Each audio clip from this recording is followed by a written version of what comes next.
afternoon. Welcome back to Kids Gardening with Liz. Today I want to talk to you about symbiotic relationships. This is when a plant and an animal or an insect are working together to grow. So there's two kinds of relationships. You can have a mutually beneficial relationship or a parasitic relationship.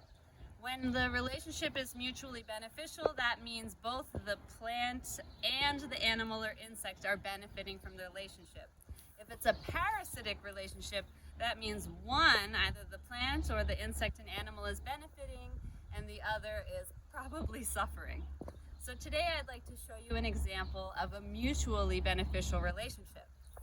So this is a fig tree, and figs are very unique because they have no flowers. So all of their reproductive pieces are inside the fig.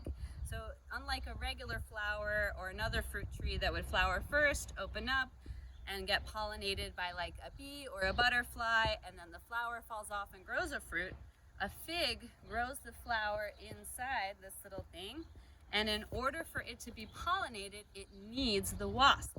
So the wasp will drill a hole in the base of the fig and go inside to lay her eggs. And as she's moving around to lay the eggs, she pollinates the fig. And then the wasps will hatch and they come out the same hole that the mom made going in.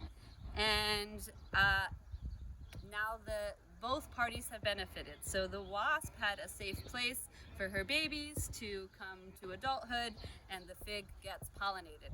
So without that process, the figs won't grow to maturity, they won't have a good sweet flavor, they'll even fall off like we talked about in the last video with the zucchinis that didn't get pollinated. So this is a great example of how an insect and a plant are working together, and it's a mutually beneficial symbiotic relationship. So if you have more questions about this or maybe about a parasitic relationship, feel free to reach out to us at ecourban.gardens.org, and please subscribe to our YouTube channel and I will make lots more videos. Have a great rest of your week.